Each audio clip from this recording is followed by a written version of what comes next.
Hi there, welcome to this video. Today I wanted to cover an important topic, an interesting discussion, which is probably not always talked about when it comes to true crime communities, true crime cases, missing person cases, and the overlap between them. I just want to get it into perspective today. I want to add on some additional thoughts and also reveal to you that there are some new ideas with things that can be done in the future with the use of the Missing in America network, because when reflecting back on that area, the website, there are other cases and the way it's collected together is quite interesting. More about that later. Welcome to those that are currently here watching this video. It's a bit of a rough and rugged discussion, just as a heads up. Feel free to share your thoughts, opinions, reactions in the live chat box on the right hand side of the screen. If you want to leave your comments, thoughts, whether you agree or disagree, leave them down below under this video. You want to catch up on the recent videos of mine, such as last night, top right corner of the screen, click on the eye symbol, and you'll be able to find it all there when you've got time, okay? Down below there will be a pinned comment by me with some additional links if you wish to check them out. But nevertheless, one thing I do want to highlight before we go any further, shout out of course to Maria for last night for her support on this channel. Very good of her. And also shout out to another individual in the background. I won't say their name out of respect for privacy, but shout out to them in the background as well. So, where do we begin first of all? Okay, a case. What can be a case? Well, it could be really anything in life, but specifically with the themes and topics what we've looked at, missing people cases. Whether it be a simple missing person case or a case which includes foul play, and it can cross on over to true crime, a murder case. Once missing person, then later found, treated as a murder case, or missing person, evidence found along the way to suggest and highlight that there's a murder case going on or that someone's been harmed to an extent at least, right? And this video might be a little bit limited, okay? I'll be honest with you because of the amount of cases that I've covered. But one thing that I can say is I do have some form of experience with a mystery missing person case and a true crime case, murder one. So I've gone over both areas. Now, the experience which I have, which completely overdoes everyone else out there, it's just the fact that I've been able to cover individual cases for longer periods of time, for years, upon months, etc., and almost day in, day out, looking at every little bit and the news updates along the way. Most people, though, wouldn't be able to do that. Most would probably cover a range of different cases on and off and move about. You might have some exceptions with maybe Idaho 4, but you get the picture, right? So when it comes to controversial cases, how they've been handled, how they've been dealt, I've got a little experience there with what I've seen and heard, but to the full extent, not quite as others who would have covered a range of other cases. They would be able to establish a pattern to see if how cases are handled in such a state or an overall country, is there a conclusion to it? Is there an actual pattern and trend at the end of the day? I can't come to that conclusion because I've only covered a limited amount, but I can still make up for it in other areas as well. So like the community aspect and the whole purpose behind a case and how people come across it and find it, right? So there's a few questions that can be thrown about today, right? You can answer them yourself or share your opinions and thoughts on them, but I'll try and give you my thoughts along the way, okay? So the brief or rough questions you could throw out there regarding missing people cases, foul play or not, a mystery or more so true crime related in general, what entices a person to a missing person case in the first place, right? And that can apply to the general public. It can also apply to a creator or someone online, some kind of media, some kind of coverage that'll take it upon themselves to look into it and then present it to the general public to spread more awareness or just to help people learn about a new case, right? There's different roles for people, but at the end of the day, everybody can all be in the same position as going towards a particular case because it interests them. They want to learn more about the case. They may relate to it. So there's these magnetizing effects which can bring people in, right? But there is also a second big important factor is how is a case dealt with? How is the investigation dealt with within a case? That can determine the quality of the outcome and the time it takes for a resolve, right? But then the overall handling of the case with the media. So it'd be the news programs, the police reports, the official statements, if there's any press conferences, press releases by the hands of the authority.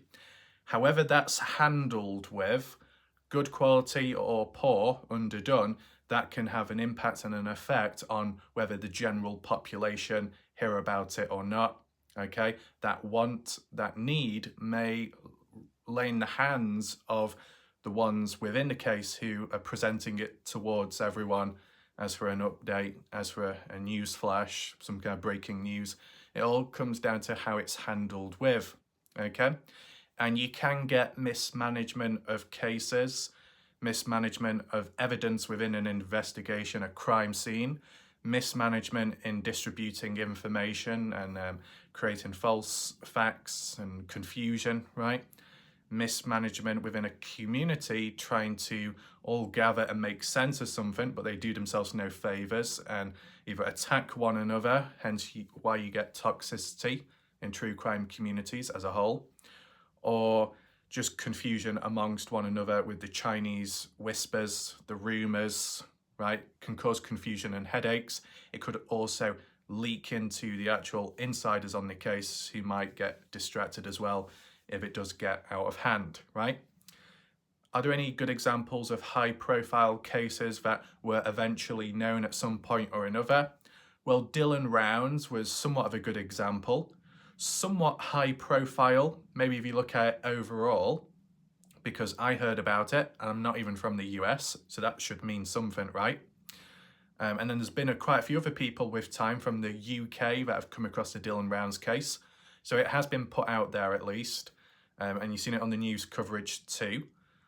About early on, maybe not so early on it was as hard hitting, but over a longer period of time, it did come about, and with Candice Cooley pushing it out there and getting a voice across and trying to spread more awareness, that's how we started hearing about it more on the different networks, news programs, articles made, East Idaho News playing a big factor and role in influence and spreading awareness. And then some of the odd YouTube creators like Mob Crew Chris, and that's about it. I mean, you got some other people, but depends how you look at it, and I know there's others out there that don't quite approve of those creators and people. It is what it is. I'm not mentioning me in this conversation because that would be deemed as biased, okay, in case you're wondering. But in different areas, you can have different roles of people that can help drive the interest behind a case, so then more people want to learn and hear about it, that want or need, whatever it may be, and also just to spread the awareness part, okay? There's different areas. So Dylan Rounds is an example of a case I've looked into. It was a missing person case at first, then transitioned into eventually true crime, foul play related murder case, right? So I've got my experience there. I've had a very brief look at the Moscow, Idaho 4 murder case with the 4 students. I've not looked at that in depth, okay, like many of the people out there have. I've done a few videos here and there, but not to the same extent. But from how I've heard things and how the case has been dealt with, although maybe done a little bit better than Dylan Rounds because things moved on quicker and things were retrieved quicker, there was still a few dodgy, patchy areas which, like, some of the people were highlighting and how it's mentioned in the news articles. It was more so in the community though, so that says something. But whether we're going on about critiquing the police and how they've handled or mismanaged key evidence, contaminating at the crime scene, you know, stuff like that. How true is it? Probably to an extent. As I said, I've not looked deeply into the case, so I can't come to a full-on conclusion there, understand that. But, you know, the Idaho 4 case, very high profile, caught a lot of people's attention. But why? It's trying to understand that factor, right? Did it cause a stir of interest because of how the case was handled? Because of who was labelled as the one responsible?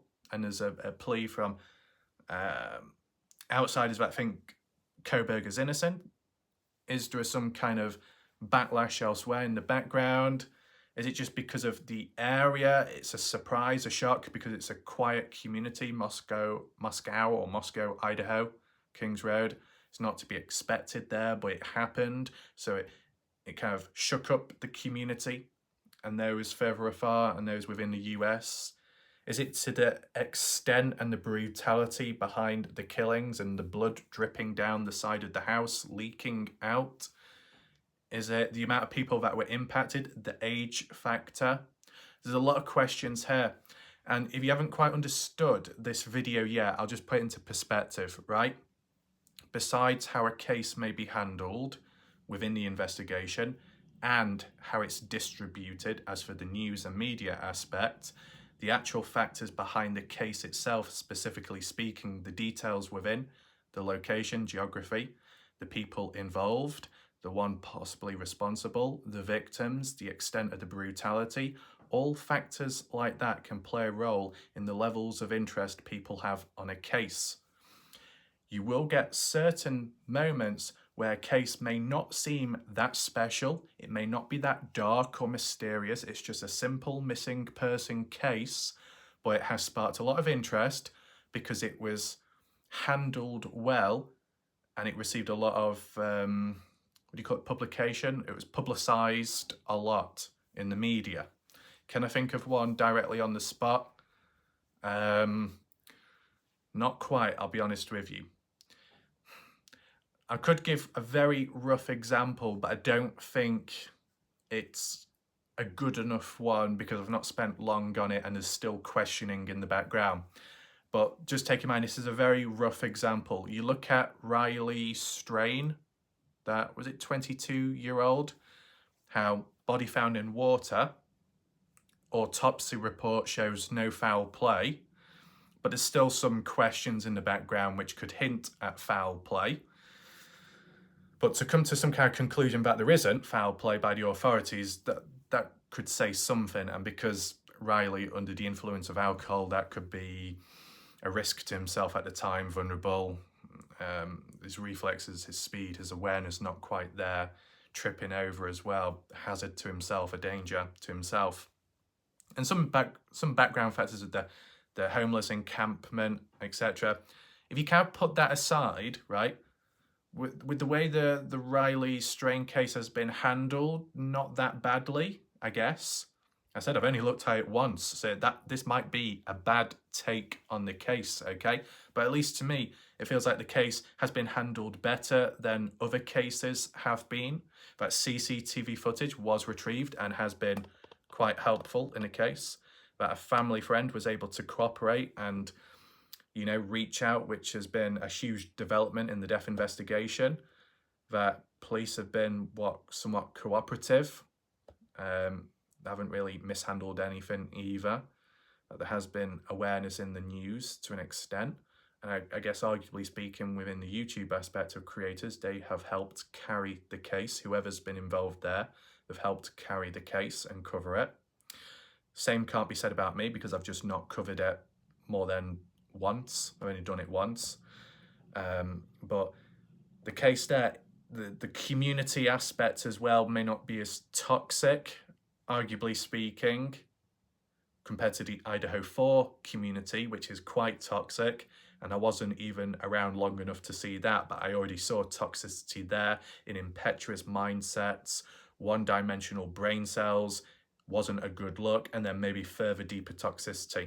I mean, I've had my fair share of encounters with that, with the Dylan Rounds case and community, as some of you will be quite aware of. But as for new viewers coming here watching my videos, unaware of that, if you check back, you'll notice what I've documented and what I've experienced, okay?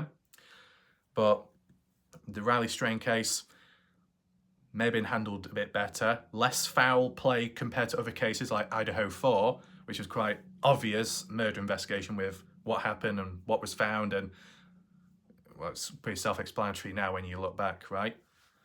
But what I'm trying to put in perspective, you can get exceptions where a more simple case, and I'm not saying Riley Strain is a simple case, right?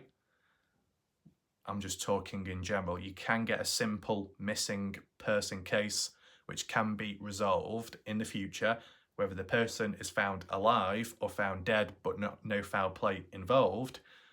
But people can still be interested in that case, right? If it's been reported correctly and it's received a lot of publicity, it will get people's attention. And even when it's such a simple case, when you reflect back on it due to how it all came about and the outcome of it, missing person, never seen again, later found dead, unfortunately, but no foul play, succumbed to the environment, let's just say dehydration, starvation. As bad as it is, you think, oh, that's all it really was. Oh, but you also highlight that, just like with any missing person case, true crime or not, foul play or not, each and every case with every person involved are all equally important, but in terms of the factors of how they're handled and treated are vastly different at times. It is what it is. It comes down to human nature and levels of interest. But the reason why a bland case can generate interest, providing it's handled appropriately and there is awareness on it in the first place from the media, news and authorities, the more people will see and hear about it. And the reason why there'll be levels of interest is because of the unknown and uncertainty. Missing people cases, 9 times out of 10, there tends to be, or, I don't know if you'd say 10 times out of 10, that might be a bit too far, but 9 times out of 10, missing person cases, there tends to be the unknown, uncertainty, the mystery behind it. What's happened to the person? Where did they end up? Are they okay? Are they dead? Are they alive? Is there foul play or not? The build up to it, there's a lot of questions, more questions than answers, and that's what you got to take into perspective, right?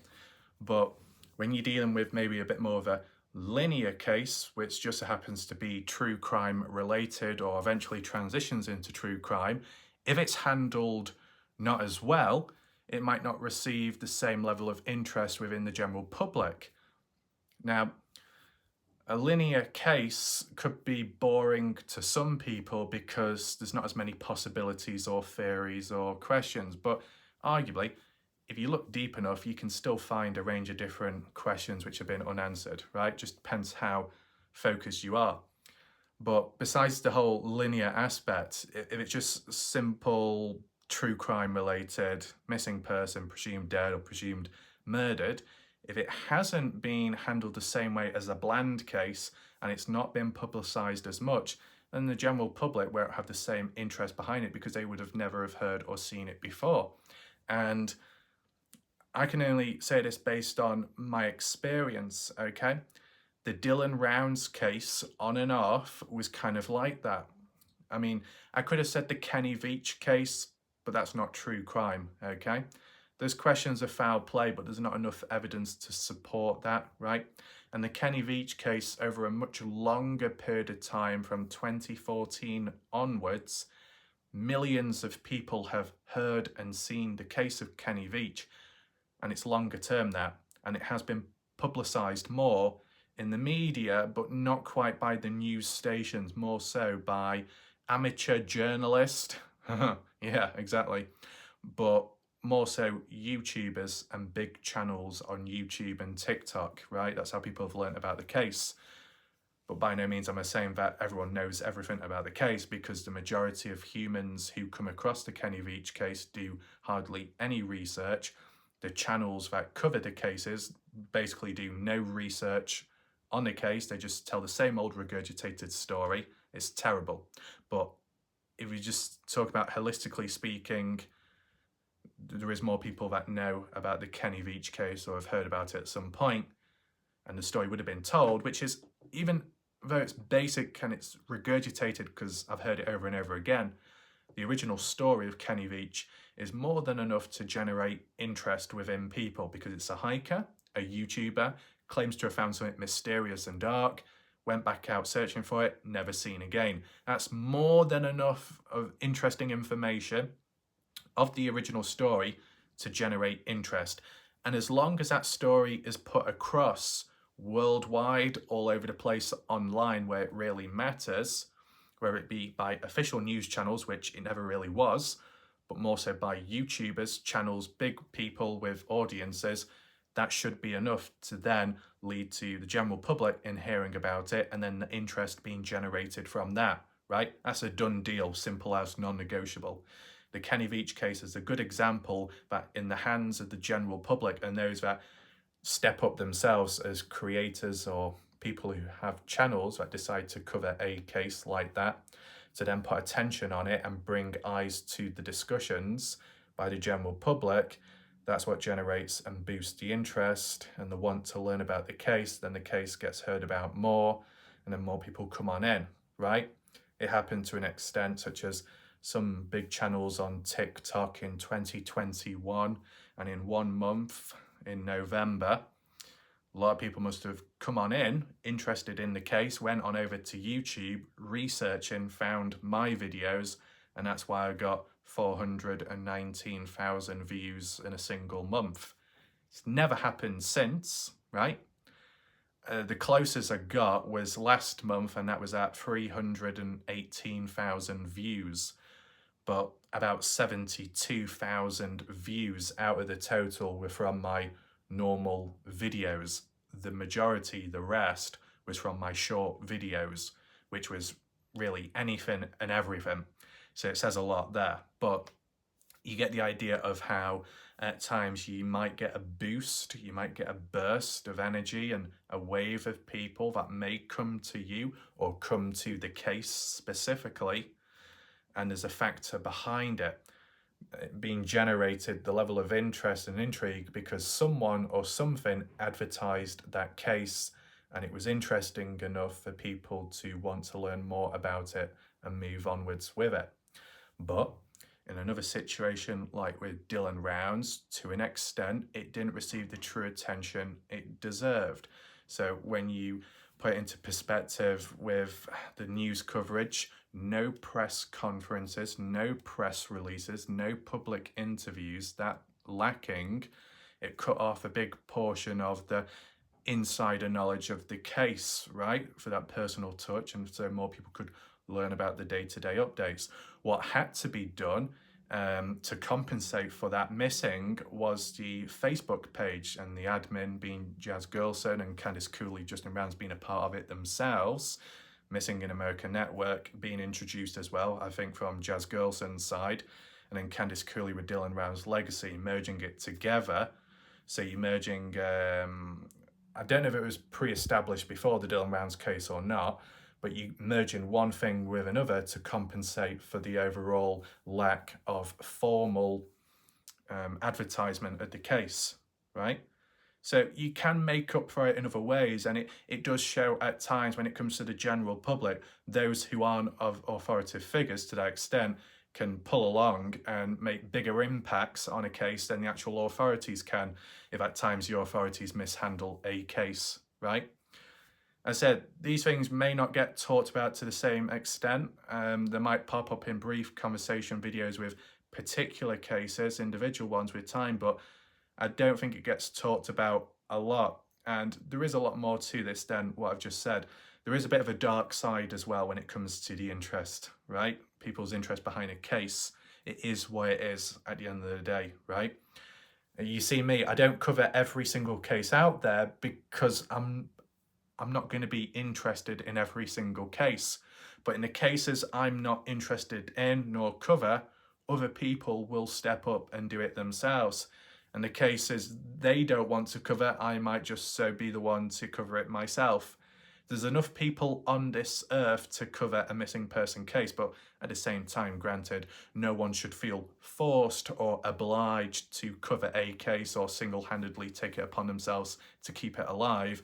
You do it because you choose to, because you want to, because you find it interesting. there is the level of entertainment, which does sound bad, but at the same time, it's like when you get ghost stories, when you get true crime stories, horror stories based on real, stories, real life things. What do you call it? Based on a true story. Even if it is bad, even if it is dark, even if it involves death, people are entertained by it. Okay? So if the original motive may seem a little bit dodgy or questionable because, do-gooders and people get too sensitive may say, oh, you shouldn't be involved in this if you find this fun or entertaining. But at the end of the day, what you should acknowledge is if someone is willing to give up some time or spend some form of time being involved in it, and even if they find it fun or entertaining, when it could be something very dark and serious, if that level of entertainment or interest, whatever you want to call it, is what motivates them to push on forwards to learn more about the case, or it's the motivating factor behind why they cover the case and keep it alive single-handedly, that's what should matter the most, right? And I'm going to apply it to me right now because there's no harm in being honest. When it came to the Dylan Brown's case and the Kenny Veach case, as bad as the events are, because they're not positive, are they? A person's gone missing, family's been impacted, friends been impacted, but someone like me who hasn't experienced it myself, who hasn't been on the inside of it, nor a part of it, it doesn't impact me. And because I don't have an emotional connection with the case, it doesn't impact me. Does that make me a bad person? I don't know. People can come to their own conclusions there. But what it enables me to do is actually cover a case without being blinded by biasness or blinded by emotions taking control of oneself, right? So that's a positive there. But the other factor, cases like Dylan Rounds, Kenny Veach, I find interesting. I find a bit spooky, a bit creepy, a bit mysterious. Desert terrain, the link there, endless possibilities as well with, yes, it's vast and open and it's a simple desert, but it's not, because you've got mountains, mountaintops, mounds, you got holes in the ground. You might have the odd wash here and there between the different places, Nevada, Utah. You got the caves, cave systems, mines, mine shafts, right? The different theories of, could they be here, there? How did they get here, there? How they were treated? Were they disposed of? Or did they just succumb to the environment? A lot of open-endedness. And when there is developments along the way, because there needs to be, and providing there is some form of coverage or validation behind it, and the level of quality and material and evidence collected or talked about, that can generate interest. So to reapply it to me, more so with the Dylan Rounds case, when there was breaking news, when there was turning points, such as the time-lapse footage, such as things which may have occurred before that as well. At times when I heard about it the first time round, how would I feel? Well, I'm thinking, oh shit, this is really good, right? This is good because it enables me to then cover it. Okay, that's being honest. It enables me to cover it myself, so then I can add on to it my own thoughts, and it will enable me to compare and contrast to previous stuff and predictions made. You could say there's without it sounding negative, there's like a bit of a feeling of excitement, but in the right way. The level of excitement in, oh, there's been a development. Oh, it means I can look into it myself. Something to work with, right?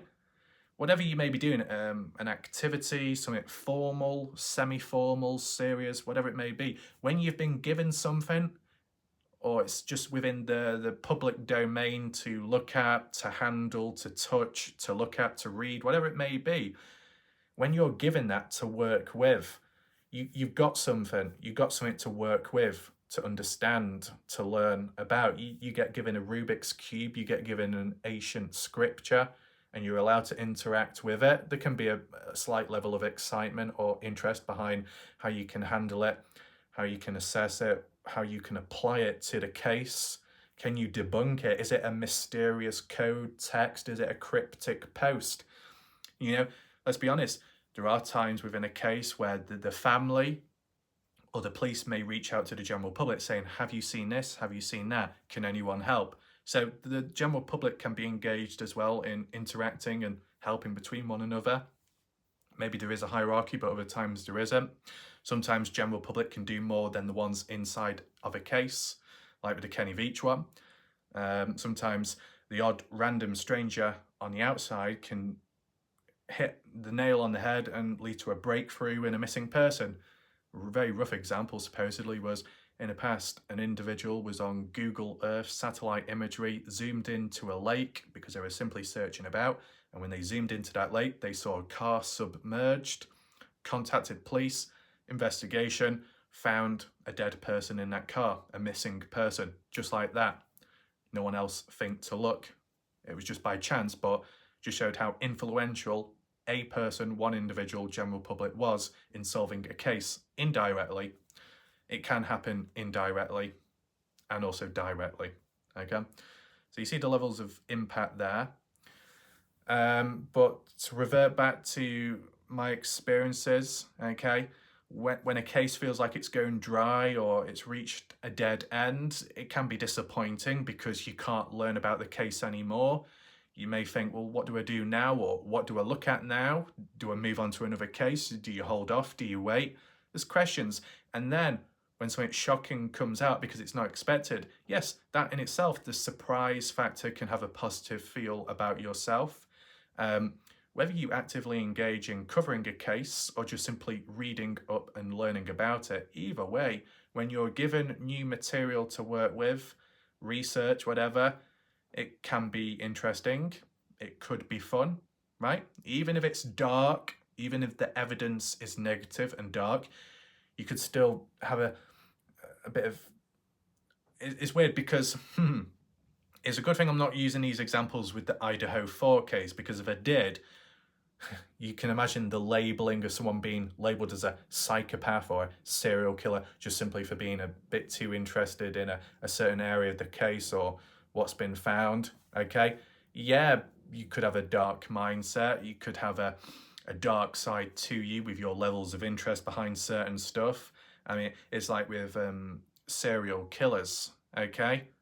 What's one interested in? The kill count of the serial killer, the levels of brutality behind the killings and the methods behind it, right? That's the dark side, and some people can have an interest in that, and in the eyes of the general public, that could be considered a bad thing. I don't know. But if that person, even if they are motivated in a dark way, as long as they do a good job covering a case, it shouldn't really matter, right? The biggest problem with people are the ones that are motivated for some reason by thinking it's a good idea to actually and intentionally disrupt a case with false information, misinformation, BS, lies, rumours. That's the biggest issue when it comes to any case out there. Is it by a singular individual? Can be. Can it be a mass, a group? Absolutely. In the Dylan Rounds case, it was cancer, okay? Led to a lot of head scratching, hair pulling, a mess. And even the family highlighted it as well on and off. It didn't help either. Idaho 4 case, where you had the police supposedly saying that because of people on TikTok with what they were saying, claiming it was a bit damaging, it didn't help. And then with the community online, didn't help either. The police had to, what did they have to do? Take time out, or they got distracted when they should be focusing on the case. But the presence and the noise in the background from the public did not help in any way. You can see how messy it can get at times, right? This video could be messy, being honest, but there's no real structure or flow to this because it's just a range of different topics and questions, okay? But we can always revert back to certain points to make them bold, that with any missing person, true crime related or not case, they're all important, equally or individually in their own unique ways. They're all important. There is a person or people missing or maybe at harm or have been harmed. They need to be resolved. Of course, it's pretty self-explanatory that the only ones that wouldn't want it solved are the ones involved in on it, right? Hence resistance at times from the community and those in the shadows.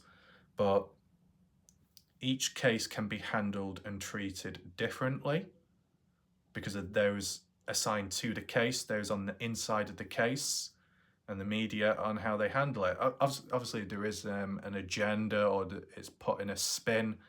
It's been manipulated slightly. That can have misinformation, and if the general public look up to news stations and it's told the story incorrectly, a lot of the general public, or a fair portion, may get brainwashed by it or just believe in it when it's not exactly true, and then they stick with that story.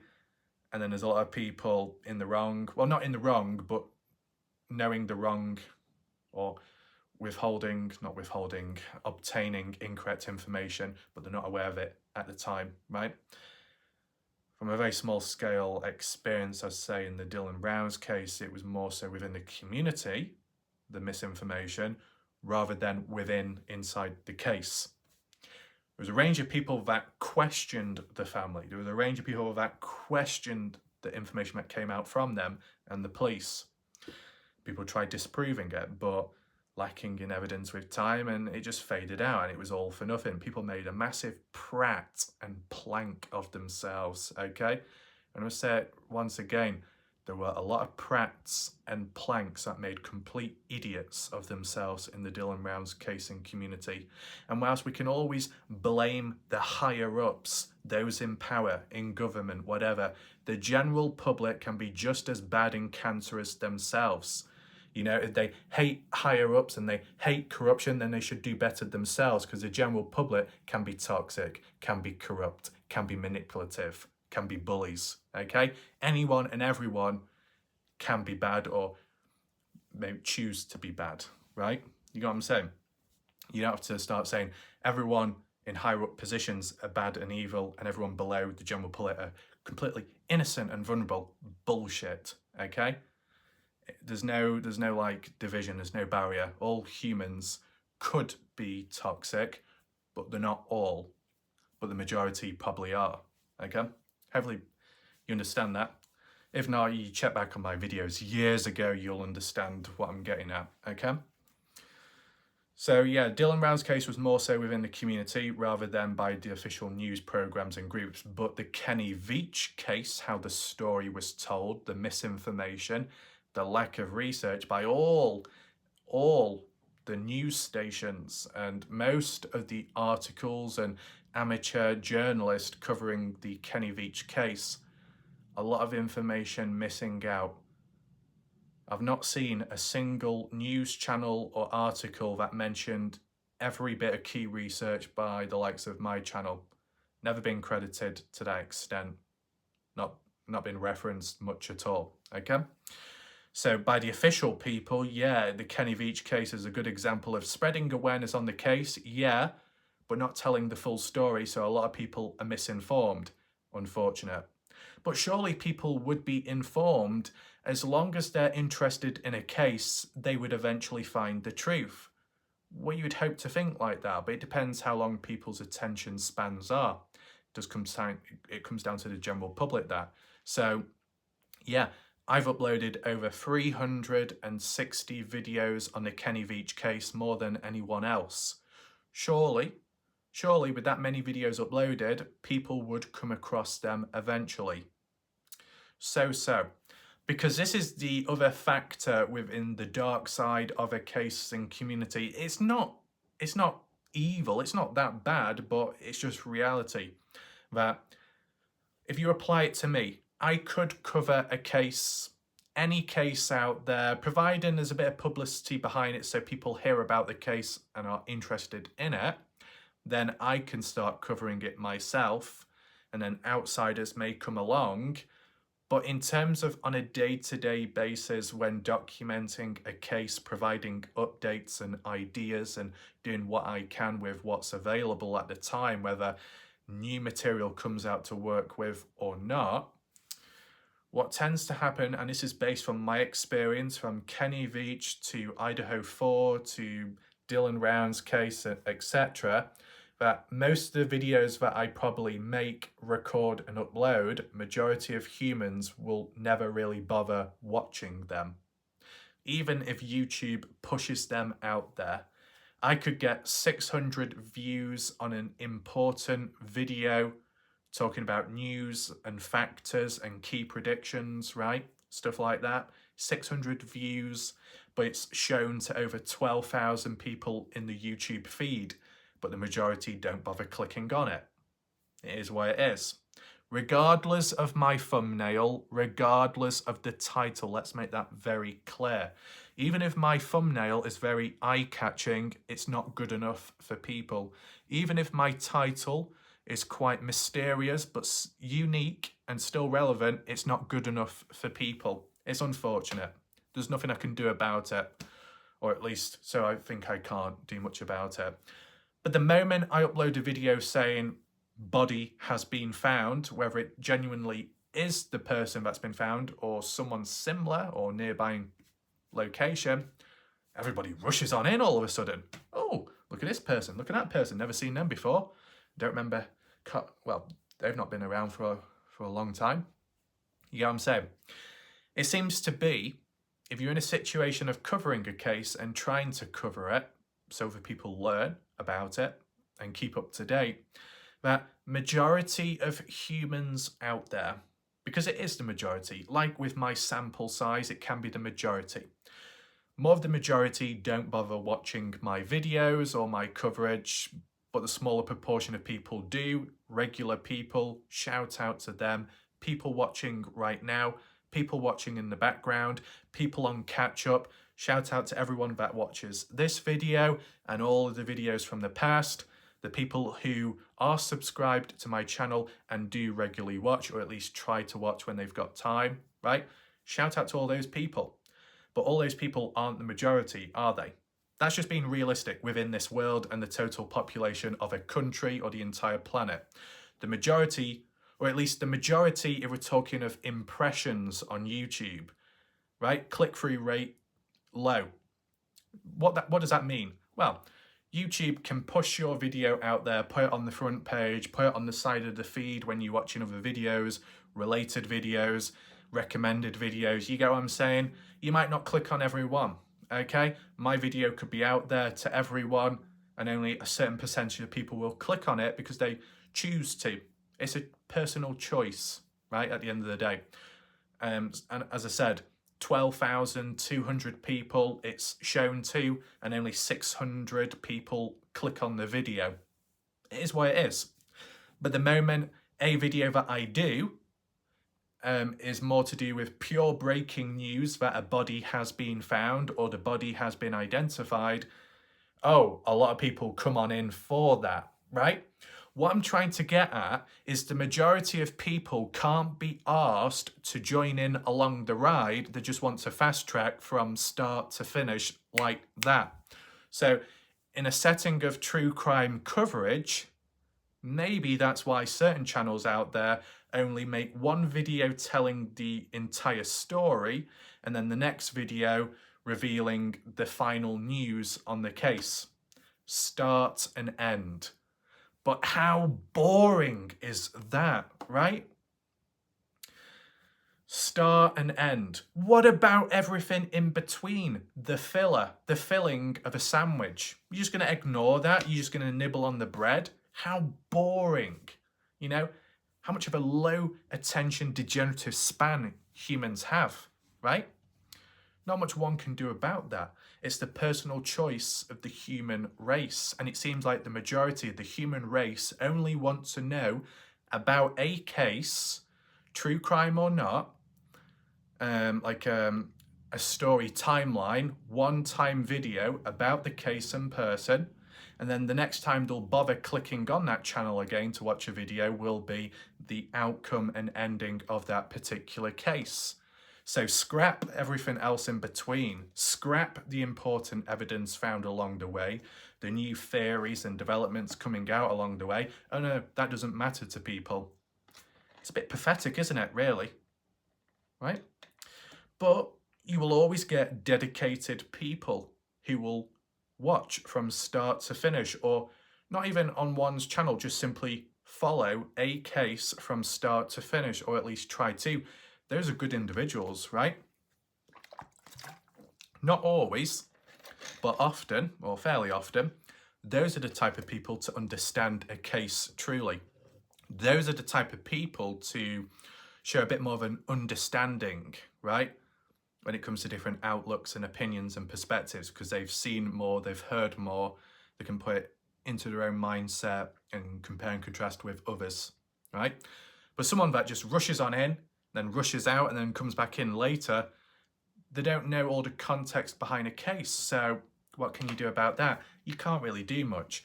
And I think regardless of how interesting a case is, majority of humans won't bother watching from start to finish. And that can apply to any case, any community, mystery or true crime. But in terms of the levels of loyal people or just active viewers, actively watching a channel or watching a channel and the overall case elsewhere, people who have that level of interest, well, that can vary, of course, because like with the distribution of a case and the news and the information, if it's not from the official news programs and it relies on the YouTuber backs and the TikTokers, whatever you want to call it, it is a popularity contest, okay? Maybe not intentional, but it is a popularity contest. And that's the other dark side with covering true crime, right? You may want to cover it yourself. You may want to grow your channel for whatever reason, okay? Being honest. You may just be interested in a case. Maybe your original goal is to spread awareness on different cases or a particular one. But at the end of the day, if you're a small channel, it's going to be a lot harder to do or compete with bigger channels. You might eventually get there, but it can take quite some time, right? And if you don't get any free handouts like others do, yeah, it will take some time. You got to be in the right place, the right time, luck of the draw. YouTube is like doing the lottery. There is no guarantee. Like with the algorithm, okay? Some people really obsess about it. Simply put, for me, am I aware of what works and what doesn't? To a very small extent, okay? But what I'm also aware of, there is extreme inconsistency, okay? Like with the Idaho 4 video that I did a month or two ago, whenever it was, where I just simply looked at it on the maps and I said, look, there's a blurred out spot here, there and over there. And, you know, the main one, the crime scene, well, most people already knew about it, okay? It was already blurred out. So what? Big deal, right? But then there was a few other spots of interest. That generated a range of interest. 10,000, 12, 14,000 people clicked on that video. I was very surprised. Wasn't expecting it, but it happened. Is that because naturally the Idaho 4 case is popular? Well, yes, and it has been covered and it has been put out there, and there is a bit of corruption behind it, supposedly, and the theories of the police mishandling stuff and Koberger not being responsible, innocent, but the unknown DNA in the background of the 3 unknown males found at the house, some unanswered questions there, ongoing mysteries, a bit of a mess here, there, widespread, publicised early on in the case, so a lot of people heard about it. Shocking, brutal, the killings, levels of gore, as you saw the odd photo with blood leaking out, all of it together, and true crime in general, the theme of it, killings, it interests people, lots get involved. Then I come along out of nowhere. I did cover Idaho 4 on and off in the past. How many people watched? 400 to 600 people. Okay. Was it a failure? You could say it was. Maybe it's not of interest to people, or at least not to the extent as to the other cases that I cover, because of the people on my channel are more interested in other stuff. Let's just put it that way. But then this Idaho 4 one, what I did, whoa, lots of people came on in. Random. Algorithm. Random. Look at the draw. Random. Because, yeah, blurred photos. Okay, that's basically what it was.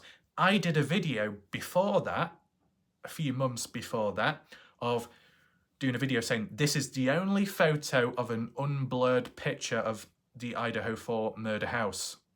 The only angle unblurred. That is more important than a video talking about blurred photos, to be honest, right? Yet the uncensored one, uncensored photo, didn't get any reach, hardly anyone watched. So you can see the inconsistencies. I've done Idaho 4 before, but they flopped. Then I did another one, just randomly, not expecting much, and it did well. It's random. That's a problem. But when it's not as random is when you are more established and when you are more popular, okay? And I just want to add in some questions with what people have said to me, right? What type of case do you want to cover? What type of case, if it was not heard of as much, it was less known, not as popular, maybe because originally it wasn't advertised or covered by the news groups the same way. Maybe it's in a desolate location. Maybe the family haven't pushed it themselves, put in an appeal, or there's not been any conferences or news press, or the police haven't taken much action. All those factors, as I said earlier on, didn't take place, hence why a particular case was very quiet, never really heard of, and the general public were never interested because they never were told about it, so it's flat. A case like that, shouldn't that be something that I cover? Well, of course, I need to be interested in it in the first place to do it, right? So I can do a good job at it. If I am covering a case which I'm thrown in at the deep end, or I do it myself and I'm not quite as interested in it and it's not as natural, well, it's just not going to be as fun to do. And there needs to be a fun factor behind what you do so you can do a better job at it, right? It's kind of like if you really enjoy playing football, but you hate playing basketball, but you do more basketball than football, the quality is probably going to not be as good. Whereas if you did football more often because you enjoy it, you're going to put more effort into what you do and you get better results compared to doing something you hate or you don't quite like. So it can be the same with cases as well.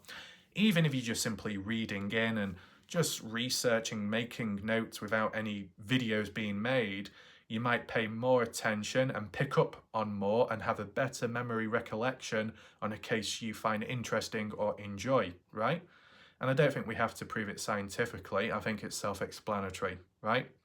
Something that isn't as memorable or as impactful towards you or not as interesting, you're likely to forget about it. Whereas something that is a lasting impression, you're more likely to remember it. And that can apply to cases, whether you create or if you just consume. It's the same for both, right? So there's that to take in mind. Is there anything else to mention there? I could always refer back to some previous points if I do forget or I don't add them all on. But yeah, if you're covering a less known case, it's better to cover a lesser known case if you've got a dedicated following, such as on your channel, okay? This is just being realistic and honest. I have 11,500 subscribers, which is pretty good, okay? But do I have 11,000 plus viewers watching my videos day in, day out? Not at all, okay? Whilst in the past, in the early days, 2020 onwards, I had about 500 to 700 subscribers and it took quite some time to get to 1,000, okay? I might have been getting 700, 800 to 1,000 views here and there. In the early days, I was getting more views on my videos than I was getting subscribers. So it was a very good ratio. But it can be like that for most people out there when starting up or when gaining traction for the first time. Eventually, you do get to that point where you will get more subscribers, have a higher subscription count than you do have viewers. There are countless other channels out there that have 1 million subscribers, and I've seen one in recent time that only gets 600 views. Over 1 million humans have subscribed to a channel and only 600 people can be bothered to return back and watch the videos on a regular basis. It's quite sad and pathetic, but that's just how it goes, unfortunately. That's why sometimes, or most of the times, subscription counts aren't that important, okay? Unless it shows in the views, right? But there will be, see this is the thing, there'll be a range of people subscribed to my channel that actively watch. That's very good. Shout out to those people. Why would people subscribe in the first place? As a means of showing support? Or more so, people subscribe so then they can be notified on the upcoming videos, right? So you can manage it. So you're notified and prompted of when to watch the next video that comes out. It makes total sense. But then why do the majority of people subscribe to a channel but never bother returning back? What's the actual point of that? Being honest. I mean, if this led to a decline in subscribers, it wouldn't be the end of the world. Being honest, it really wouldn't be the end of the world.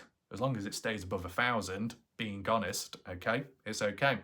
Because when you put it into perspective, not everyone can see all the statistics. I can, but it's like that individually for everyone on YouTube, okay? You look at the YouTube studio mode, right? I can't remember the exact statistics, but 90 to 100,000, 180,000 new viewers to my channel in a month.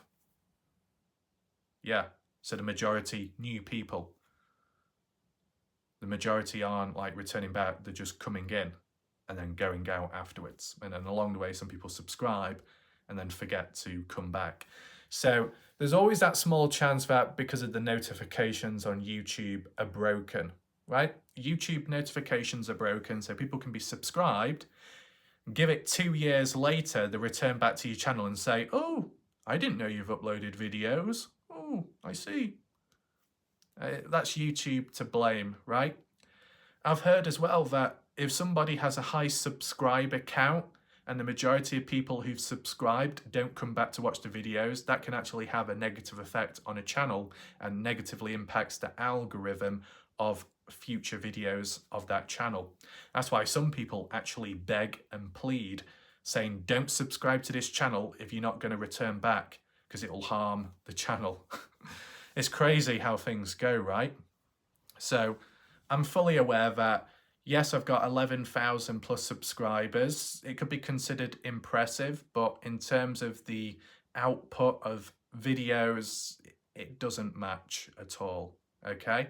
It could be considered disappointing, but I didn't have high expectations to begin with, if that makes sense. But shout out to all the people that do return back and watch the videos, and other people that try and make the effort to return back when they can. But as for the rest, you know, over 11,000 people, how many of us know those thousands of people that have subscribed here? Hardly many, right? I'd have to look at my short videos, right, to see if there's returning viewers there, more there than here. It would make sense to an extent, but TikTok, another good example, a place for true crime, very popular these days for channels, Idaho 4 coverage, as I said earlier on, Dylan Rounds to a small extent, on and off. I've got over 500 followers on TikTok. I really don't take it that serious. I don't really like the platform. I just do it here and there just to test and experiment and to try and get people over to here to learn about the real stuff, okay? But I've got 500 followers. I upload a video, whatever it is, 200, 300, 400 views. Yeah, it's all right, but I don't think it's returning viewers at all. It's just random every time, random people constantly coming in but not returning back. It is what it is. With YouTube, it might be a bit more refined because it's not on the For You page. It's not on a random page which random people come and look at every time. There's a bit more consistency here. But you put it into perspective, right? With the Dylan Rounds case, there were other channels and communities, as toxic and cancerous as they may be, they were more successful than me and my channel when it came to certain numbers. Not views, but subscriber to view ratio.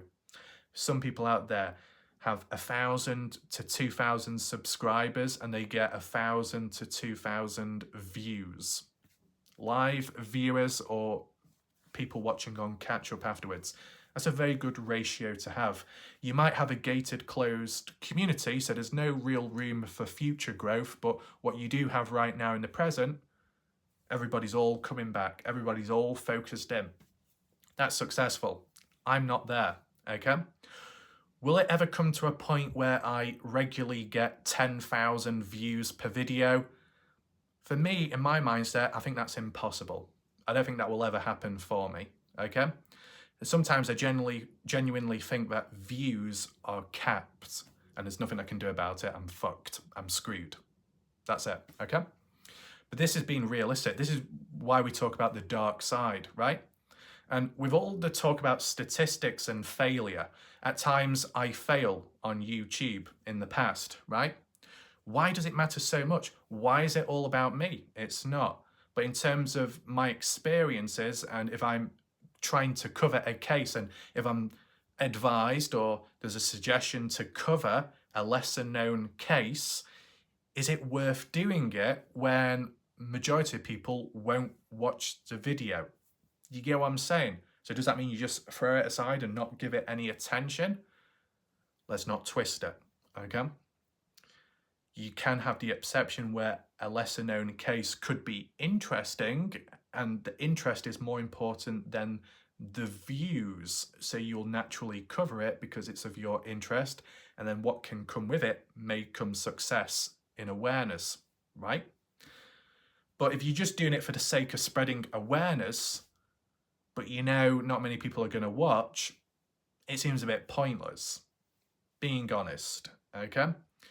That is why when you get the popularity contest of the more well-known YouTube channels, whether you agree with them or not, so Tyler Feller, Zav Girl, some of the Idaho 4 channels, others out there, I really don't know that many. I've never heard of them beforehand until I came across Dylan Brown's case. That might say something, but they do have more subscribers, over 100,000, some of the channels, right? They're more developed. They've got more of a following and an audience. So for every amount of subscribers, they'll have a certain amount of views. It will never be equal, or most of the time it won't be, but it will be higher than me, right? So what would be an example? So like with Zav Girl, she's got 100,000 subscribers, which is deemed very good.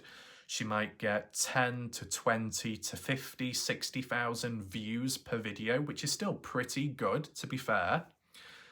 Whereas if I did something similar, as for maybe coverage on videos, 11,500 subscribers, and I'm getting 600, 400 views per video, and if it's on a less popular case, 300 to 400, it just feels a bit flat and a little bit dead. Maybe it wasn't the best ratio to use as an example, because like how I said, I have 11,000 subscribers. If I got 1,000 views per video, that would be far more successful than a channel with 2 million subscribers and only 600 views per video. You know what I'm saying?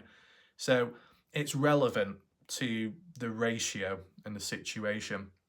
But, you know, realistically, a channel more established, more successful, and more developed would have better success in covering a lesser known case, and the loyal audience more there who come back and watch, learning about the case as they go along, and then attracting new viewers along the way.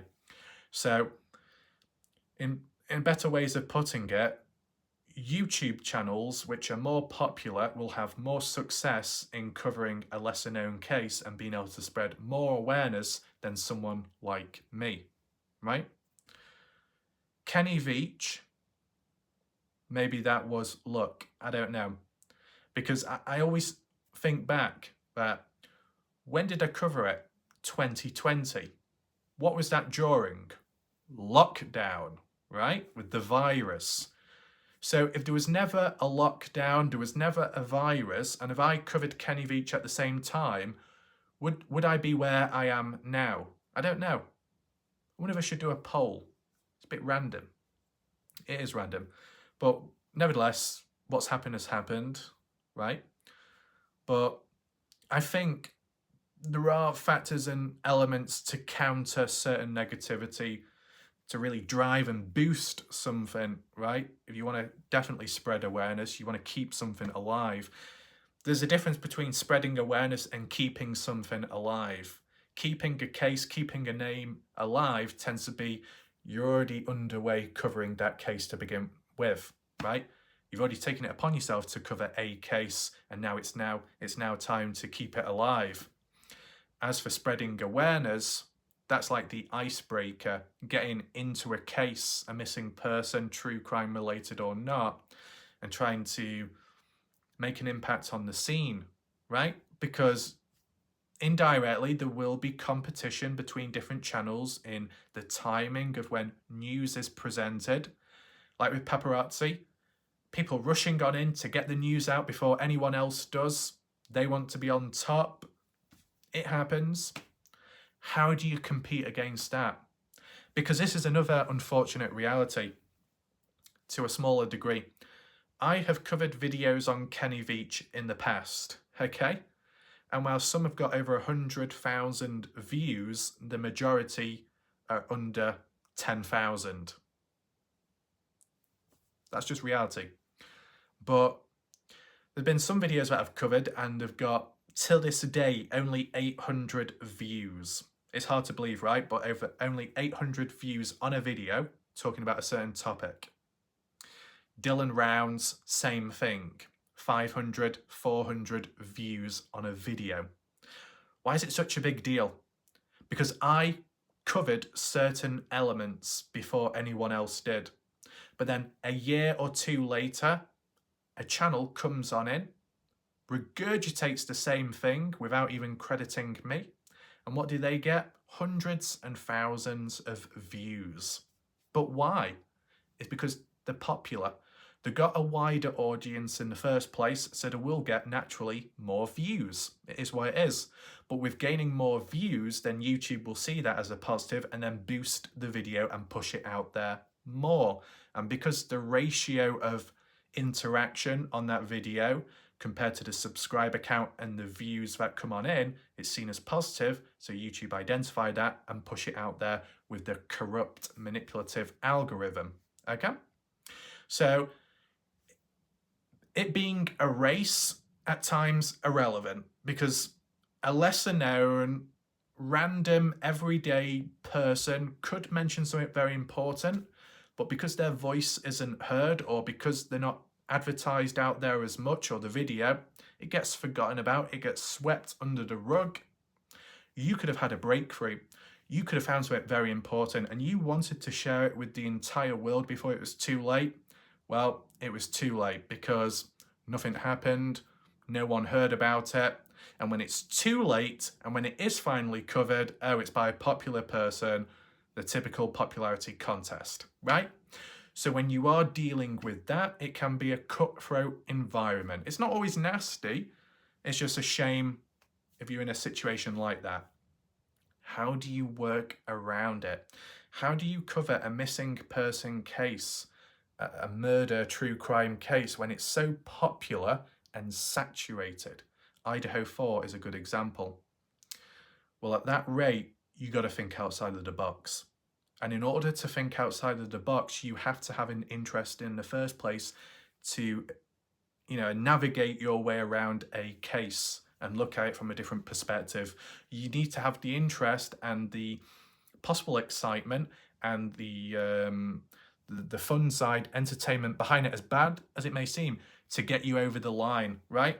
To compensate for what you don't have, a popular channel, you make up for it in thinking outside of the box and doing it in a different style which stands out to everybody else out there. You don't become a sheep, you do something completely different, and you have your fingers crossed that that message that you put across in a different style gets heard, and it can happen. Sometimes it is down to the theme as well, right?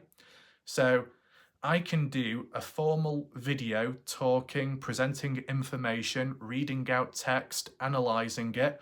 Some of the most critical, most important videos I have done, and they mean absolutely F all in performance, and it goes nowhere.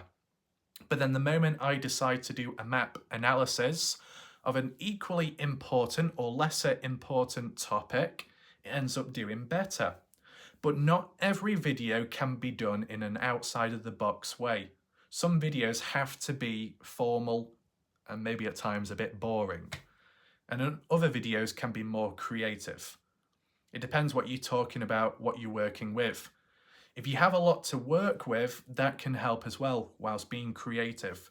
So the usage of editing software, editing photos, comparing, contrasting, that's exactly what I do. And I applied that in Kenny Veach case. It made me stand out because other people weren't doing it. So that's what I had there, what was unique. Dylan Round's case, bit of an overlap from Kenny Veach, was the map analysis. I was really the main and only one to really go in on that when telling the story and the news updates along the way.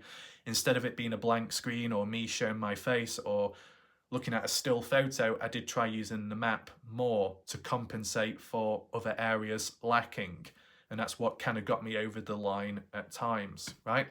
So the battle is harder to fight against. Sometimes you are, or most of the time you are fighting a losing battle if you're a smaller, less popular channel, but still you want to cover cases, you want to spread awareness, or you're interested in something, you might have to adjust the style slightly to stand out from the typical popular channels that long term have it easy. It's unfortunate, but it is what it is, okay? And tying in with what you're given, that can be a major factor when considering covering your next case when looking at, right? So what are the factors that qualify in my mindset for this is a good place to start a case? Well, providing there is some form of a frequent update in official news reports, so you've always got a baseline of the formal information, that's what you do need. If that's lacking, there needs to be a backup in pre-existing information or material to work with, photos, details, descriptions, posters, flyers, right? Some kind of data sheet of when the person was last seen, last heard from, where were they last at, the last location, the phone ping. Even if it was all scrambled and bullet pointed on a sheet of paper in a few words, you could transform that into 5 hours worth of content, but in separate videos to look at each one individually and map it out in a unique way, right? So, is there any examples of cases which I've looked at where it's been lacking? I guess you could say Kenny Veach, to be honest. The Kenny Veach case, if you take out all the other hikers and investigators, there really isn't much to work with. So it was very important in the Kenny Veach case with all the other people coming on in and searching and hiking and also allowing others to use their footage. General public people, or for most part of it, and some of higher authority, but all welcoming, no competition, none of that. That's good, that's a positive. But you won't always get that. And in true crime, because Kenny Veach wasn't, it was a mystery, true crime, it will be a bit worse, right? See, I've had my own experience. Oh yeah, you can use that footage. Perfectly fine, thank you. 1 year later, how could you use my footage? You're not allowed to, I'm going to copyright strike you. Oh, great. Change of tune, just like that. Snapping, yeah. It's unstable, it's a bit reckless, right? Messy times. Now, are you going to get big channels in the YouTube streets or the true crime community having to go at one another, big channels attacking one another? Not really. It tends to be the smaller channels, the voiceless, where they're squeaking like a little mouse, as we saw in the Dylan Brown's case, right? And others trying to latch on to bigger channels for their voices to be heard.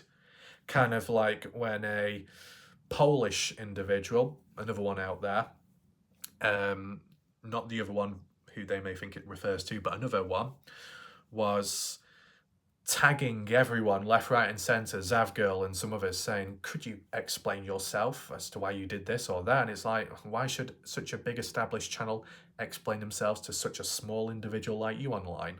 No chance, right? So I think people choose or pick their battles depending on the size they are and comparing to the size of who they may be going after. That can happen. The bigger channels may not do that the same way. But in other communities, what I've seen, the drama sections, actual drama sections, and what is it called, the tea time, the spill tea spill, whatever you want to call it, channels and communities can have a go at one another.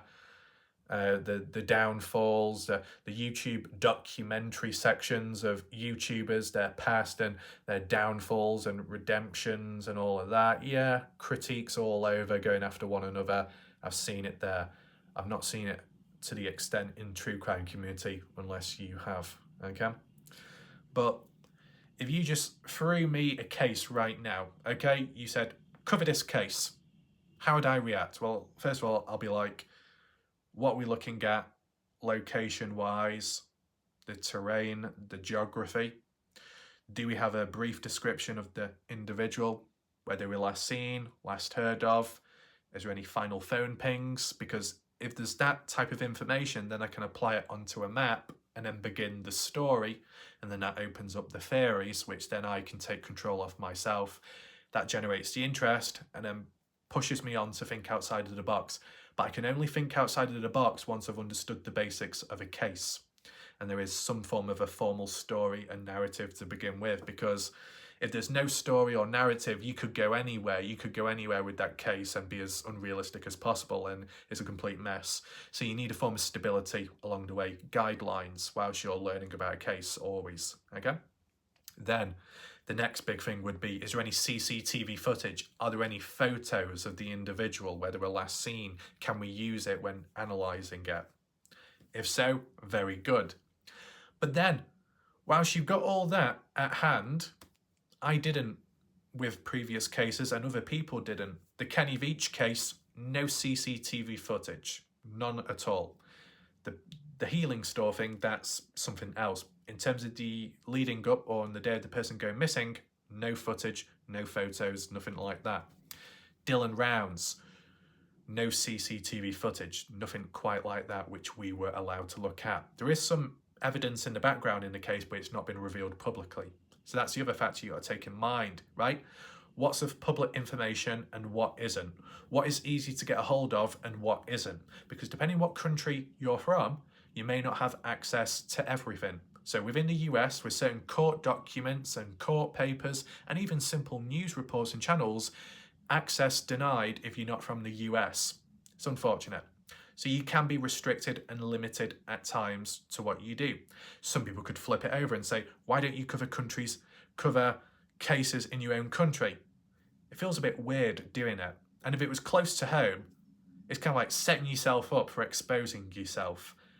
It can have its own implications. And if, as we've seen by proof, true crime can have such toxicity and dangerous people within it, why would you want to associate yourself with that level of danger and proximity if you was to cover a case in your own country? It's not worth it. It's not worth the damage.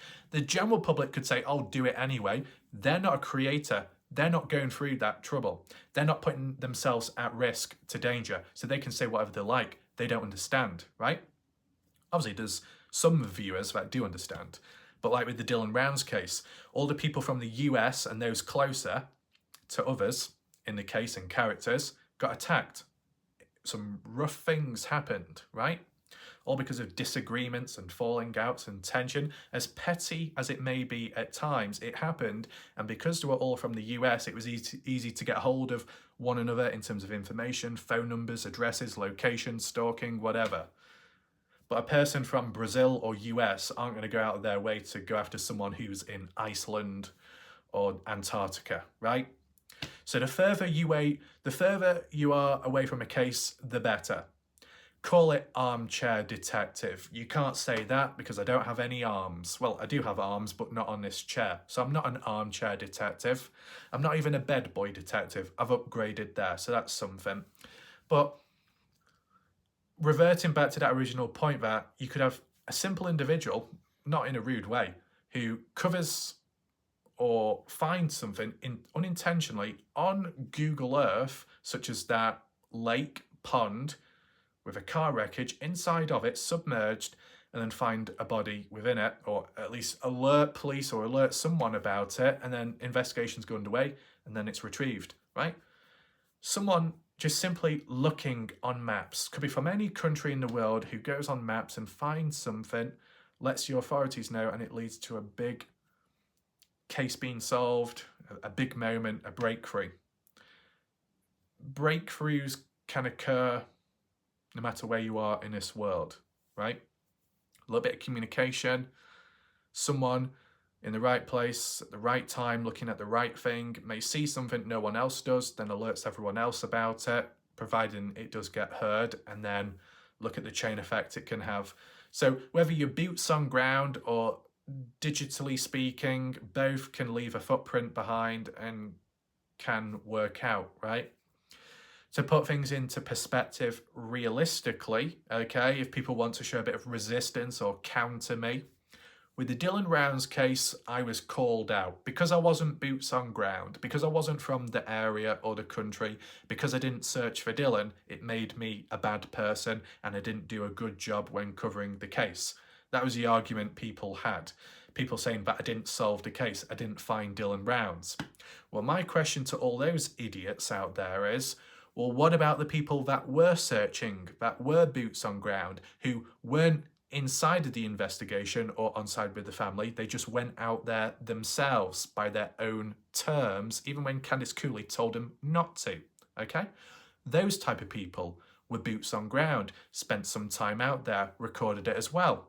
Okay, effort was put in, physical effort.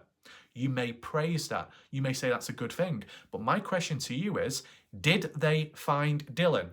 Not at all. They did not find Dylan. So you could say everything that they did was a waste of time. The general public would get triggered by that and then say to me, how could you say that? That's so rude. You know, they put effort in. They tried. Oh, and you think I didn't? Idiots. Idiots. You're going to go after one person. I will bite back and I will be realistic, too realistic and too dark, which you can't comprehend, okay? And then that's what will highlight the hypocrisy within humans, okay? So if you're going to downplay this, I'm going to downplay that, which you look up to, just to put things into perspective, just like how I did last night with that extreme example that I gave. I use extreme examples because it's the only way to penetrate through people's thick skulls at times, right? And it does put it into perspective. But you got to make sure if you do use extreme examples that you can back it up with an explanation, because if you don't, you make yourself look like a bit of a prat. And if it's a controversial topic or comparison, it just makes you look bad, right? So you got to take that in mind. Does this all link with true crime and cases still and missing people? Yeah, there's all elements and components to it all. That wherever you are, online, in real life, far away or close by, everyone can have some kind of positive impact on a case if it's done somewhat appropriately. Talking about a case, talking about discussions, finding something yourself, thinking outside of the box, keeping a case alive or directly searching for a missing person. There's many different ways and roles which people can have on a case which can have positive effects on it, providing it's done the right way, and it doesn't get in the way of the actual investigators and people assigned to the case and the authorities. Because realistically, there might be some exceptions, once again, where the general public do more than what the police do, right? But most of the time, I don't know if it's accurate to say most of the time, but I can't think of a better word at this moment, okay? So most of the time, you would have trust or faith in the authorities do the right thing and the services be able to bring closure to a missing person case or seek justice in a true crime case. That's what you hope for, and that's what can happen. Doesn't always. Things can fall through the cracks, but it tends to end in a positive way, with other times not. But do you get what I'm saying? So in a situation where you didn't have YouTubers, sleuths, as cringeworthy as that word sounds, and people on TikTok, if you took all these humans away, there'd be a lot less noise. Honestly, there'd be nothing to look at or see to or discuss because it wouldn't exist, and it would be boring for the general public, I understand. But in terms of cases being solved or, progress being made, if you took all of that online aspect away, such as the YouTuber side, those that are not involved in the case, right, it wouldn't really have a negative impact on the case itself that's being dealt with at hand in real life, right? That's why I'm realistic enough to say that when I do my videos, one of the key purposes is to keep a case alive and to spread awareness of a case. And on top of that, with whatever audience I have built up on my channel, the next case that I cover, there's a bit more certainty that I can cover it and people can just learn about it out of interest as a form of research. Instead of going to a library to read a book, you're going to a YouTube video to listen in on the facts or the supposed story, right? So there is an educational side behind it all. So you can learn about a case and then follow up on it if you wish to, or you just, I don't know, you learn about it and then you can apply it for the future with whatever you do. So you can apply entertainment with education, hence why you got edutainment, and that's an official tag on YouTube in case you're wondering. But like, if I cover a case, I'm fully aware that, well, there's a family out there within the case. If they choose to reach out, that's fine.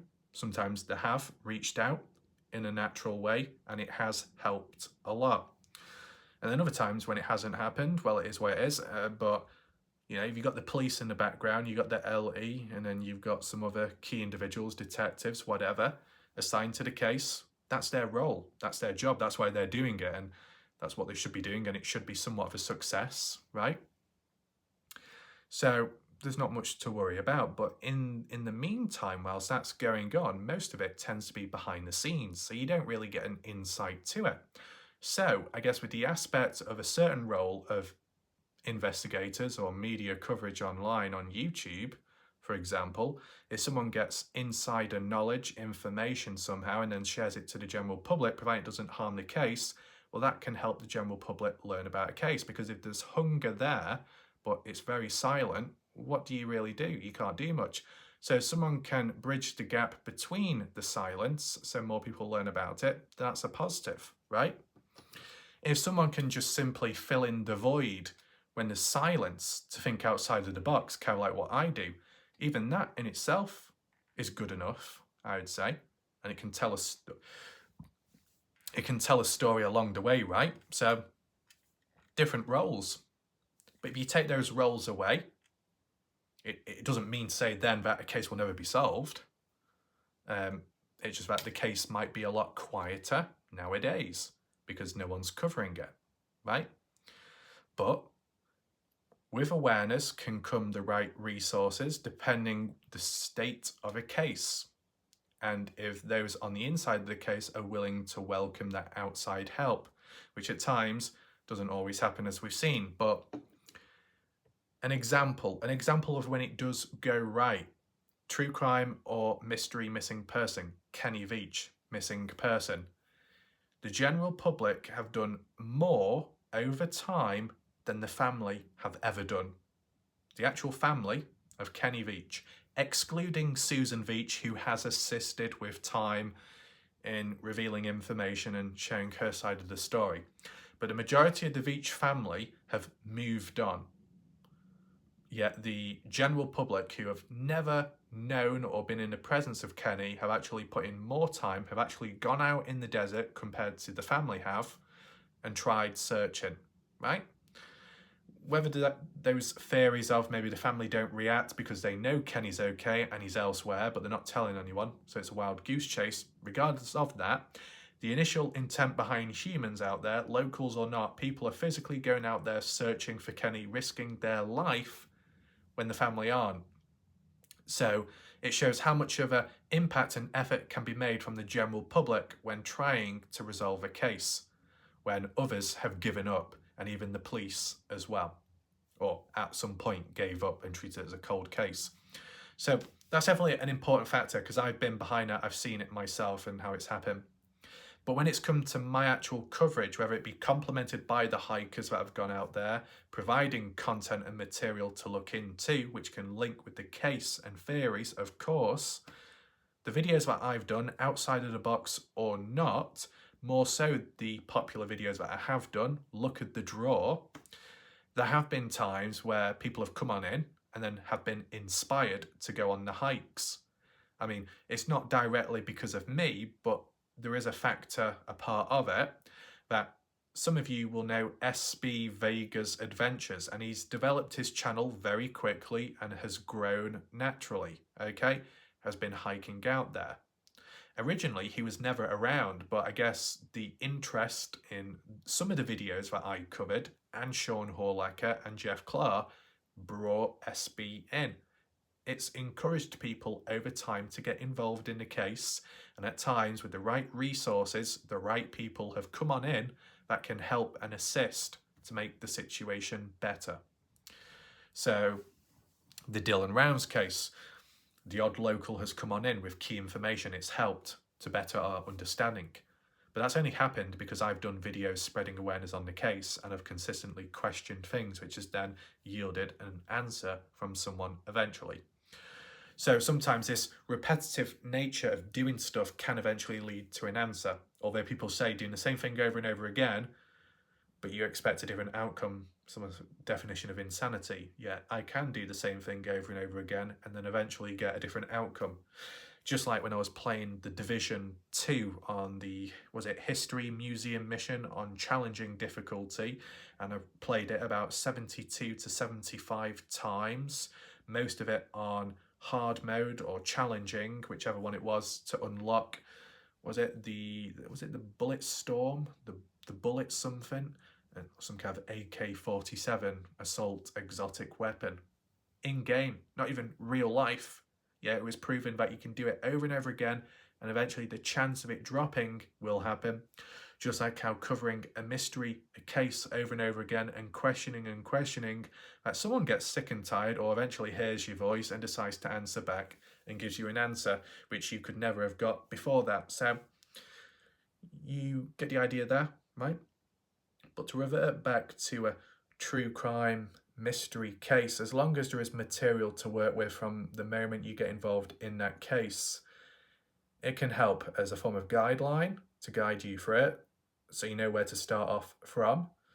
And providing the original story is trustworthy enough, because there's been some bumpy patches along the way with other cases which we've looked at, but still managed to make do with it, right? You got to understand one little factor. Along the way, we've had some bumpy rides and some very unusual encounters with humans, right? And the Dylan Rounds case and some others in the community has been a complete mess and disaster outside us, right? Yet we managed to pull on through. So the harder the experience, the harder the information to work with and trust, the less material to work with. If you're able to compete and do somewhat well in such shit conditions and still come out on top, then when you do decide to cover a case which is a bit more prolific, more popular, there's more material to work with, the easier it will be.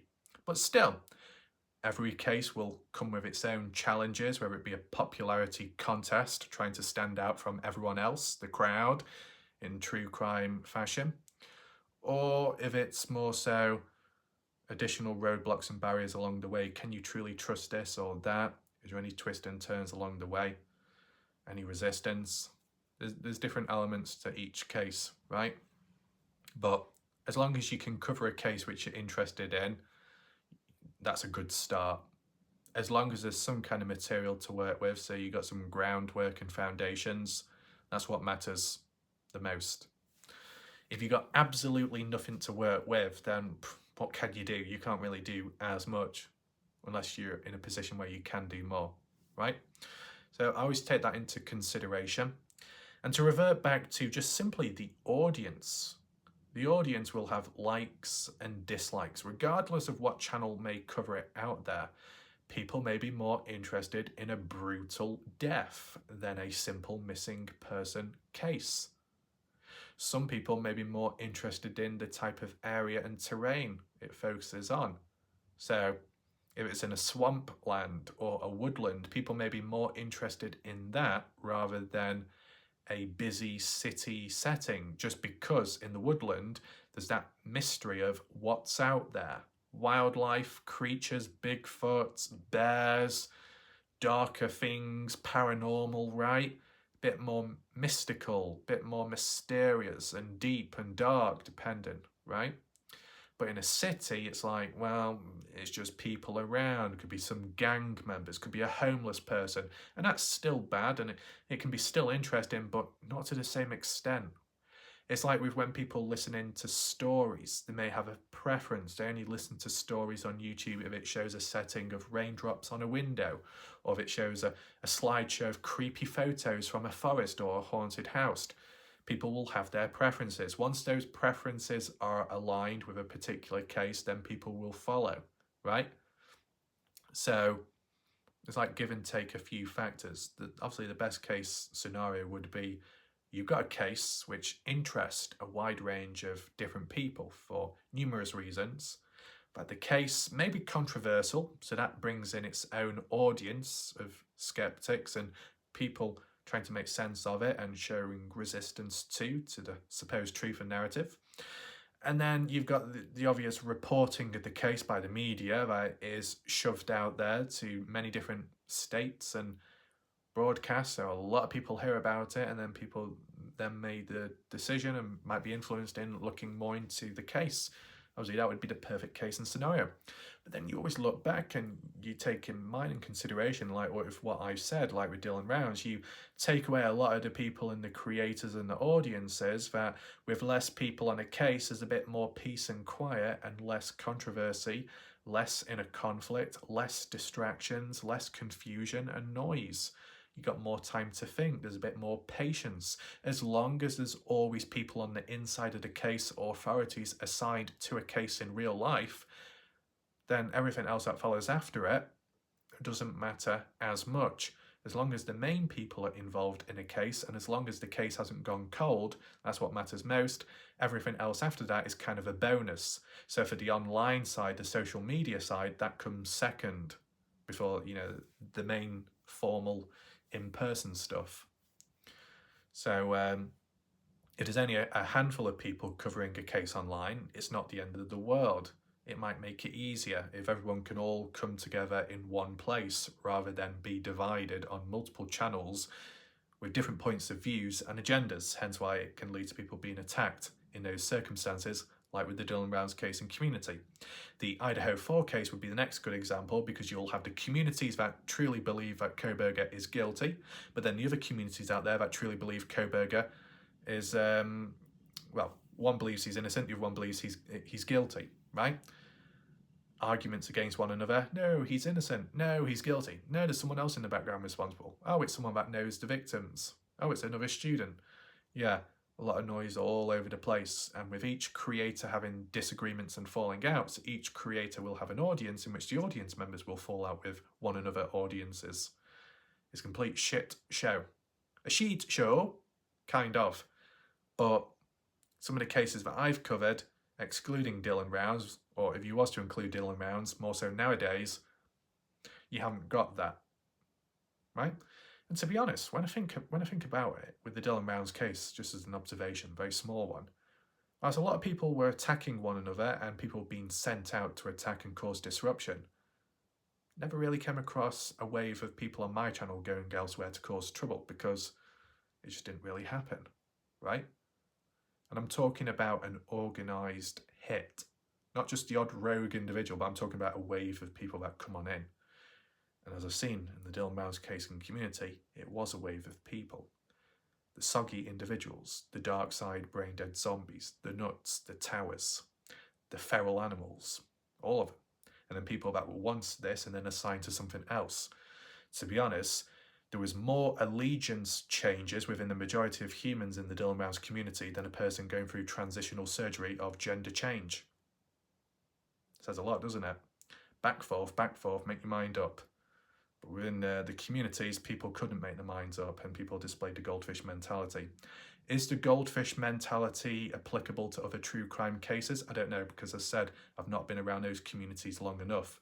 But for the odd video that I've done, I think I've already picked up that it can be toxic, so it is what it is. Though what can come with a lesser known case can come less toxicity, because there's less people naturally engaging in that case. So I guess it has its ups, it has its downs. Maybe there's no harm every now and then if a person, not just me, but a person decides to cover a case just to see how it goes. Why not? That's why it brings me on to the next discussion, because with everything that's been talked about before, let's apply it right now.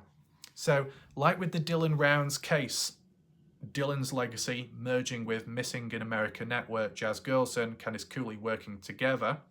Missing in America Network, the website, what we looked at previously, which told the timeline of Dylan Rounds, although unfortunately it wasn't updated, as you remember, or at least when I looked back, it was not updated. The bullet points and the key story, it was out of date. Shame. But if you exclude that, it did give a form of detail behind the story of Dylan Rounds, less seen, less heard of, timestamps. Pretty good, or at least good at the time of when that was relevant. But besides Dylan Rounds, there are other cases on that website, maybe only a handful. But what it enables me is like a database, a collection of missing people cases with flyers and posters with bullet points and key details of most of what I was talking about earlier on, which could be used and applied in a video. So Christy and a few other people pointing out maybe the odd case which hasn't been talked about as much. I have found possible cases which fit that description, or to an extent fit the description, which may not be covered before or not been covered since. And because there is a database for the information which I can use, then I can apply and make a video about it. 1 or 2 videos, it might be short, but with some experimentation, it could help within the right way. Does that make sense? I will try and apply it sometime. I know I tried it recently with Riley Strain. About 500 people watched it. Wouldn't quite say it was a success, just being honest. Arguably because the video that I did, it wasn't outside of the box. It was quite formal. I was looking at an official news article, which probably many other people have seen, so what's the point watching my video? I would understand that. But like with these new cases, I do have to follow a certain guideline or story, because if I go outside of the box before I've even learned about the original case, it's not, it's going to discredit me, it's going to cause trouble, right? There's a time and place for, being a bit wild, right? But the Riley Strain one, the article that I read with the breaking news and on top the original story, it was all piled together, which was good. Now, if I was active at the time of when it was undergoing, at the time of the CCTV footage and piecing it all together bit by bit before the body was found, then I could have made a video on that. I could have done a map analysis, right? Trying to pinpoint where he could have ended up. But because his body was already found by then and now, well, there's no point doing a video. It's like hobo shoestring. I just so happened to manage to get the video in the day before the breaking news of him eventually being found in the lake, right? So videos and ideas do have an expiry date, okay? And it might sound selfish, but the one thing I always dread is putting in hours of effort making a video only for it to be invalid because breaking news has come about that the person's been found and it doesn't match the video that I've done, or that the video that I've done is invalid now because the breaking news has come out. So that's the centerpiece, and what I've got here now is invalid, so I might as well scrap it, right? It's not happened before, I don't think, or to that extent, but I just don't want it to, because, you put time and effort in. If it becomes invalid straight away, it's like, oh. It's like, in the past, there's been a time zone difference, or people have given out information, I've made a video, and then they said, oh, no, it wasn't that, correction. I'm like, why couldn't it have been corrected at the time? Or if they said, no, there was some extra details, and I'm like, well, the video's already done now, it's going to be uploaded, okay? We can add the other points on in the next video. So there's some negotiations that can be made, right? Because take in mind, effort, some kind of time was put in to do stuff, so it shouldn't be swept under the rug unless there's a valid point to do so because of a breaking news outcome. That's when I would understand it, okay? So yeah, there's some ideas of videos that I could do on other cases, but at the same time, my channel does cover a range of other stuff. People just think I'm a true crime channel or missing people channel. No. My channel from the ground existed since 2013, and it was about completely different stuff unrelated to any of that, right? All the other stuff may not work here, but this stuff does. I get that, but I do a range of other things as well. Gotta acknowledge that. And as well, overloading yourself with too many cases can get a bit confusing with the names and the timestamps and the dates. You might get them mixed up with other previous cases. I don't want to be in that position, right? Because it can get confusing. And as well, if you've got too many unfinished cases, if you've got too many fingers in pies, I don't know, there might be more room for mistakes being made. I mean, providing it doesn't cause too much resistance. It's like JLR. JLR has got himself involved in the Dylan Rounds case, only very temporary, because he's going about covering all these other cases and more frequent with them. But here and there, covered Dylan Rounds, and in recent time, covered Dylan Rounds, saying this is where Dylan Rounds' body was found and where he was dug up. And I'm thinking, well, how does JLR know? If the family don't know, or the information hasn't been revealed to the public, then why would a public individual like JLR know? And someone who's only a part-timer, no offence, in the Dylan Rounds case, why would they know more? The position they're in, the context, the resources that they have, maybe. But you get what I'm saying? Just some random individual, regardless of if they're established or not, they could be deemed popular in a certain community. But if you're in a football or a basketball community, if you're on a YouTube theatre, entertainment, comedy aspect on YouTube, you're not going to know these people. They're not going to be popular to you based on what you look up to, right? But it's just like when random people come on in with information and it's like, sorry, I don't know you. How do you know this? Can we actually trust you? Do you actually have any evidence? You get what I'm saying? In situations like that, I would like to wait for a bit more consistency and confirmation. Last night with Dylan Rounds, revealing the location, JLR and a few other people, and I think Fast Eddie, talking about closer to Brenner's burnt down trailer near the border, or so, near the mountains. And then Donnie does the dishes, speaking on behalf of a conversation he had with a soggy individual, claiming that Dylan was near to the grain shed and dug up, and 70 metres deep. It's happening all over again, but guess what? We're not going to allow it here, okay? We're not going to allow it here. Other people would, but this is the last stronghold. It won't be allowed here. People can do this, but that's about that. Once there is official confirmation of an update, whether it ties in line with what people have said before or not, that's when I'll do some kind of coverage. But right now, I don't want to fall down the same trap all the other people did in the past, okay? Because there's a bit of talk going on, but they're not official people, so how do they know? We've had the wannabe experts in the past, like the Shaq individual, okay? And we're not talking about Shaq, the basketball player. No. We're talking about another person who seemed to be an expert and have insider knowledge, and in the end, it was just their theory and idea.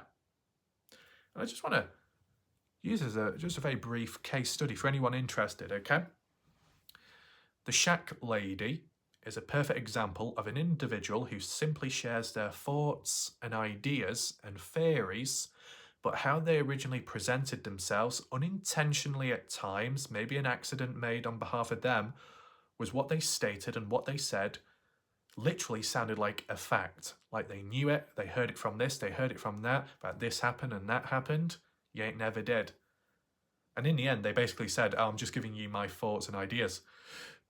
Wrong wording, wrong language from the beginning.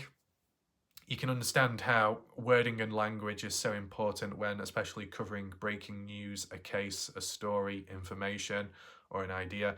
Use the appropriate wording, then there won't be any misunderstandings, right? But there was, and damage was already done. But just wanted to use that as a very small scale case study, okay? That's why I might use a lot of uncertain language at times, because there's always that endless possibility of there's something else going on. But at this moment in time, this is what I think, this is what could have happened. Might not be good enough to some people, but at least it's clear to know where one stands with a person or a situation in a case, okay? As said, all cases are important, but not all are treated the same way. Some receive more attention than others, maybe because of the state, maybe because of the quality of the police assigned to a certain case. Maybe because it's a high profile case, because more damage was done than another case. Maybe one case is more brutal than a simple missing person case, which there is no foul play. There's elements like that. If there is an agenda, some kind of politically driven one, whether it be to do with the type of victim involved, of a certain age or gender or so, that can play a role. Any examples? Absolutely. Dylan Round's case was overshadowed by Kylie Rodney because Kylie Rodney was described as pretty, a female, blonde hair, and that seemed to gauge the reader's attention, and there was more sympathy towards her as a victim than there was towards Dylan Rounds, who was a white male. Right? You get where it's going, you can apply it elsewhere. Right? Not just missing person cases, but at times when it comes to levels of terrorism, when it comes to levels of attacks, bomb attacks, when it comes to, what other ones would there be? Inappropriate behaviour, gangs, inappropriate behaviour to young individuals around the world. There can be an agenda at times in pushing a certain narrative or hiding a certain narrative, hiding someone's nationality, hiding someone's name. Oh, is it because it follows that typical stereotype, which unfortunately there can be a pattern at times? You know what I'm saying? But like how a case is reported, if it's by the official people from the get-go and they don't give the full story or they give an altered version to suit their own agenda, that can have a massive negative impact on the audience and the majority of people that listen on in and believe in what's said. So there is always a level of caution. Just because a case might be reported more than another doesn't mean to say it's going to be handled as well. How a case is handled can determine the quality and outcome of it, both internally and externally. And as we've seen through different cases, it varies. Do they all reach the same conclusion? I don't know about that. You can let me know your thoughts down below. If you've got any other comments, let me know down below, and I'm sure we can always check them out at some point.